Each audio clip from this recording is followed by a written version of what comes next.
on est parti dans ce premier combat contre un autre Ujinac. Je trouvais ça vachement intéressant pour le coup de faire un miroir.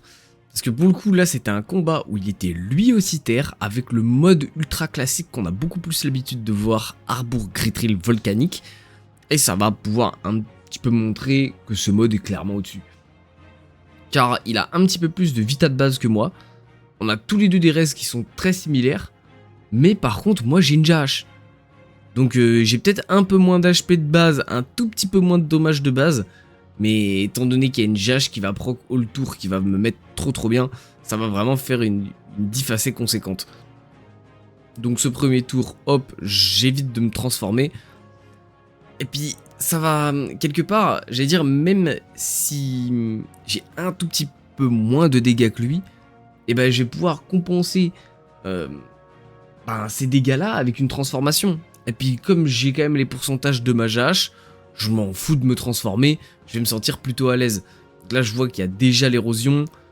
Hop, on va se transformer ou pas? Non, je vais pas tout de suite me transformer, je vais réduire mes états pour pouvoir rester en état 2 et continuer à le grignoter.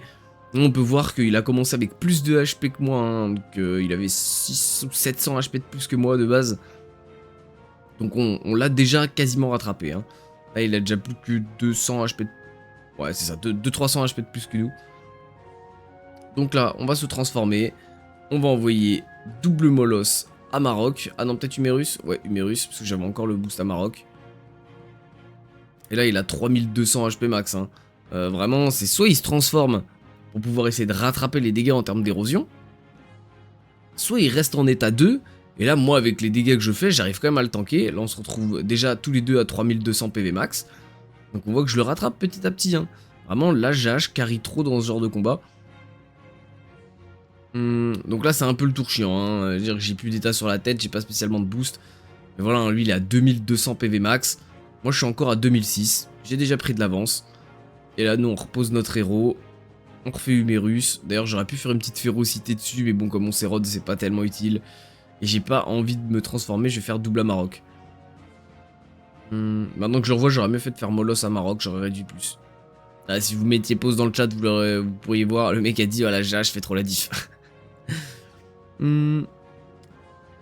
Ça reste quand même un poil tendu jusqu'au bout, hein. On va essayer de pas troll. Et on a 700 PV max d'avance, mais il s'agirait pas de se faire finir bêtement sur une grosse transformation quoi. Donc on va le grignoter jusqu'au bout. Ah, il essaie de se transformer, de nous taper. Mais là on a plus de 1000 HP max d'avance. Et ça va être fini pour lui. Là, on va se transformer gentiment. Et achever notre adversaire. Voilà, franchement, un petit combat qui était plutôt expéditif, mais ça aura vraiment permis de montrer que comparé au gros build basique qui était utilisé il y a de ça quelques semaines, bah ça fait vraiment une diff de malade. Bon, on enchaîne avec un autre petit combat, c'est parti. Ok, c'est parti, on est contre Osamodas. Alors vraiment, c'est un énorme counter. La classe est capable de mettre des poisons indécents, de se mettre des grosses raises avec un bouclier résistance mêlée. Voilà, la classe est vraiment infâme à tomber quand vous jouez au Ujinac. On va essayer de se débrouiller comme on peut. Le tout c'est d'essayer de le tenir jusqu'à ce qu'il fasse une erreur, de pouvoir clean les bonnes invoques au bon moment. Nous pour l'instant, on s'avance. Hein. Clairement, il va falloir lui baiser son crapaud favoritisme le plus rapidement possible. J'essaie de clean un petit peu, hein. J'ai pas grand chose à faire de mon premier tour. J'avais pas envie de cramer plus que ça. J'aurais peut-être plus KO de convergence, ça m'aurait économisé... peut-être économiser des sorts. Maintenant que j'y repense, ça aurait clairement été mieux même. Lui, bah derrière forcément il va essayer de tempo, hein. C'est un Osao Domakuro. Il va laisser son crapaud albinos dans un coin de map et il va essayer de me tempo jusqu'à ce qu'il ait les dégâts pour littéralement me tour shot ou me taper en 2 tours. Hein. Donc là vraiment sur un combat comme ça, le temps est vraiment compté. On va se transformer directement, lui mettre une proie, hop, et commencer à spammer nos premiers dégâts. Je sais que même si je tape sans érosion là, il a 35% plus bouclier res mêlé, c'est comme si on tapait dans 50%, mais on a quand même des bons dégâts plus une croco. Il peut tomber vraiment rapidement, même sans érosion, si je commence à taper comme un sourd dedans. Là ça fait un petit peu peur, parce que du coup je vois que j'ai gros crapaud bleu qui me tape. Il arrive à me mettre dans un coin. J'ai tous les crapauds qui arrivent à me placer leurs dégâts. Sauf que là, énorme erreur, il utilise tous ses PM en ligne. Moi, j'ai pile convergence dessus. Ça va me permettre, il écrit je suis con dans le chat. Et voilà, la petite erreur qui arrive et qu'il ne faut pas faire. Moi, je vais en profiter pour aller clean tout ça. Récupérer l'émeraude, le sylvestre, la régène du Dokoko. Là, ça nous remet vraiment bien dans cette game, hein, entre guillemets. Excusez-moi, j'avais modifié un petit truc dans mon logiciel de cam, mais pas grand-chose. Et puis, en vrai, même quand on en est là, contre Osamodas, c'est vraiment pas gagné. Hein. Là, j'ai largement mon 50% raise. Donc, je pourrais, entre guillemets, me sentir en sécurité, mais c'est clairement pas le cas. Hein. Là, j'ai vraiment le seum, je laisse le crapaud 23... Enfin, le crapaud verdoyant à 23 PV, pardon. Et comme je disais, je me sens vraiment pas en sécurité. Hein. J'ai beau avoir 2 états de rage, les résistances mêlées, etc. Bah, il va rapidement y avoir tellement de poison sur ma gueule que je tombe trop vite, quoi. Hein. J'ai beau être Ujina que corps à corps d'un Osamodas avec 2 états de rage, j'ai pas les dégâts comparés à lui, quoi. Donc là, vas-y, faut y aller un moment. Hein. Faut juste que j'arrive à spammer des dégâts, je me mets un roquet à côté de moi. Ça va me permettre de régénérer un petit peu sur lui et en plus d'aller finir le verdoyant au fond. Ouais, je récupère 600 HP, c'est pas mal. On arrive à le tenir hein. En termes de dégâts, c'est pas trop mal du coup. Hein. Des bons moves de régène avec la croco qui nous permettent de clean régène. Avec Sylvestre de Coco qu'on proc, c'était vraiment le bon moment. Et lui pareil, hein, il a un Sylvestre. Hein. Mais là je suis parti dans l'optique qu'il fallait que je tape assez fort pour faire balèque de l'érosion. C'était peut-être pas la meilleure des solutions, j'aurais peut-être mieux fait de l'éroder directement. Mais j'avoue que j'utilise pas assez muselière. Là j'aurais clairement pu envoyer une giga muselière. Voici voilà. Il faut quand même utiliser muselière, hein. C'est vraiment le sort qui est vraiment utile quand t'as les alliés au corps à corps. Là je serre les fesses hein. Là je sais que le crapaud il va pouvoir me remettre un tour. Il va commencer à être bien boosté. Et il y a un moment il va falloir cramer un tour pour sacrifier et aller le fumer hein. Si je fais pas ça de toute façon je sais que je vais mourir en 2 tours à partir du moment où il sera en état 3 à 4. Hop donc je décide de me transformer pour pouvoir détacler et aller le chercher. Hop on va terminer notre pote. Et revenir se placer dans un coin. Ah, ça nous nique un tour, très clairement. Hein. On a tout juste pu mettre une petite patate sur lui pour enlever Ogvulbis et on fait que ça de notre tour, mais vraiment pas le choix. Là pour le coup, lui ça lui fait proc 2 Sylvestres l'un après l'autre, il remonte à 2500 HP. Surtout qu'il y a le Dokoko qui va reproc derrière. Bah là c'est reparti, hein. Là il n'y a pas de favoritisme, même si on prend quelques bons dégâts, il va falloir taper plus fort que lui. Hein. Pas de chinoiserie. Ouais, je vais le bloquer dans un coin. Et on y va, hein, les molosses, les amarok. Faut full taper là-dessus. Hein. Un petit croco qui frappe derrière. Il prend le Dokoko, mais il a plus que 1400 HP. J'en ai encore 3000. Donc là, arrivé à ce stade-là, je me dis, pourquoi pas, hein. Limite, si j'arrive à prendre une transformation ou même un gros tour de full dégâts, il y a possiblement moyen de le finir. Et comme je dis, c'est bien, là on n'a pas troll, c'est vraiment une classe extrêmement dure à gérer, franchement, même avec 50% raise aux AO, c'est terrifiant. Mais quand on arrive à faire les bonnes décisions au bon moment, il faut quand même prendre quelques risques à chaque fois. Mais souvent ça passe pas trop mal. Est-ce que je décide de tenter le kill maintenant? Ça paraît un poil risqué. Non, on va pas pouvoir tenter le kill maintenant.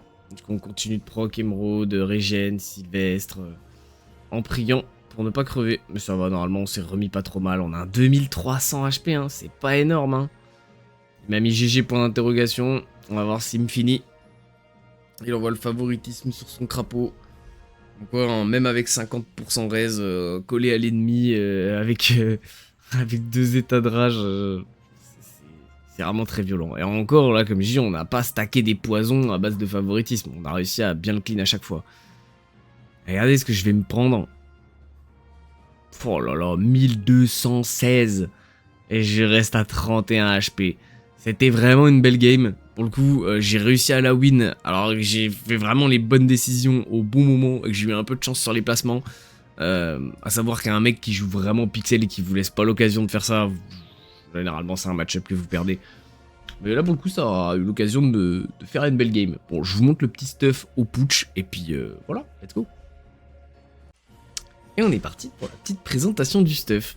Bon, j'ai entre guillemets essayé de rester sur des classiques, faire quelque chose de cohérent. On est parti donc sur une full panoplie Gritril, très étonnant, me direz-vous. On a suivi avec un double volcanique, mais du coup on n'a pas mis la cape comme on le faisait avant, parce que du coup on a besoin de notre cape GH, donc on va mettre le double volcanique en sabot plus amulette avec notre full Gritril. Derrière vous pouvez évidemment aussi mettre la pandamonium si vous voulez pas jouer avec une crocobure, c'est totalement faisable, et aller choper le double pandamonium comme ça. C'est totalement jouable aussi. Hein. Mais nous, on va y mettre notre crocobure avec un petit bouclier d'Ilisael. Et pareil, si vous voulez maximiser Res-Feu, vous pouvez le faire. Je le fais aussi souvent quand je sais que l'adversaire ne sera pas haut. Je me laisse un petit trou de Res haut, je joue comme ça. En fonction des classes, après, vous mettez bon, soit l'émeraude, soit l'ébène. C'est à vous de voir, hein. Souvent ça m'arrive de pas mettre l'ébène, de mettre un DDG ou pareil, de pas mettre l'émeraude quand il y a de l'érosion en face et de mettre un pourpre. Donc c'est à vous de voir, mais généralement vous essayez de monter autour de 5000 PV. On a quand même un build en 12 PA parce qu'on va jouer en Volcorn là-dessus. Et vous allez voir que, bon, on n'a pas des raises titanesques, mais on a des stats plutôt moyennes partout. On a un 978 de force avec 200 puissance, donc ça nous fait 1178 de stats. 1178 c'est totalement suffisant. On a un petit 80 de tacle qui fait plaisir, qui est largement suffisant. 102 dommages neutres, 101 dommages terre, donc on a notre petite optimisation d'eau neutre pour les ébènes et la croco. C'est pas énorme 100 dommages, mais avec 1200 stats sur un Ujinac, c'est largement suffisant. Surtout en prenant en compte que derrière... Oh pardon, j'ai pas remis le bon bouclier. Hop. Surtout en prenant en compte que derrière, on a un 14, 37, 32, 31, 38. Et après, à vous de voir, est-ce que vous préférez avoir des résistances terre-air ou des résistances feu-eau. C'est à vous d'ajuster l'anneau pandamonium. Là, du coup, c'est vraiment l'anneau que vous pouvez bouger selon votre bon vouloir. Je peux mettre une petite bague Glourson par exemple. Je sais pas où elle est ma PM, si je l'ai vue par là. Voilà, petite bague Glourson PM par exemple. Ça vous laisse un 30% du coup en terre et en feu, mais ça vous fait 45, 38. Bon, comme vous êtes en GH, je trouve pas ça ultra opti. Je préférais essayer de lisser au plus possible autour de 30-35% de résistance. Et ensuite, la GH fait le travail. Pareil, la nuance corruption, ça vous fait quoi en résistance? Ouais, ça optimise aussi un petit peu les résistances R. Pourquoi pas? Bon, après, c'est à vous de voir, mais ça reste pas essentiel.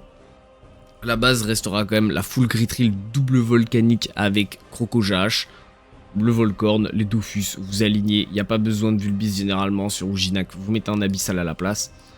Je vais rapidement vous montrer les dégâts, mais ça n'a pas énormément de sens, me direz-vous. Mais les dégâts sont quand même totalement corrects. On arrive, je veux dire, même si l'ennemi en face a des 50% raise, on arrive à placer des 200, des 300, des 500 par sort. Là, c'est des petits sorts à 2 PA, 3 PA. Donc, on va essayer de placer nos gros sorts. Hop. Nos Humérus qui passent à plus de 1000 en crit. Ouais, les Humérus qui passent à plus de 1000 en crit. La Muselière qui passe déjà à 1400, enfin 1500 en crit, alors que j'ai pas d'entité autour de moi. Donc avec des entités autour de moi, ça peut vite monter. Et le petit proc croco derrière. Donc bah, voilà, franchement des dégâts d'Ougitaire qui sont ultra valides. Ça tabasse, il y a des résistances qui sont équilibrées. Vous montez tout le temps à 50% raise à partir du moment où l'ennemi en face est mono-élément. Voilà, petite présentation d'un build qui est vraiment viable, solide et qui est un petit peu passe-partout. J'espère que cette petite vidéo vous aura plu. N'hésitez pas les frères à lâcher un petit commentaire, un like, follow, tout ça, ça régale. Puis venez me voir en stream, surtout ça ferait plaisir, je suis ultra actif. Et puis je prends quelques petites secondes, il y a une OP au-dessus de ma tête. Si jamais vous voulez passer sur le stream, on fait gagner 100 millions à la fin du mois là. Donc il n'y a que 20 participants. Donc si jamais vous voulez potentiellement gagner 100 millions, n'hésitez pas à passer sur le stream. Des bisous les potes et ciao ciao.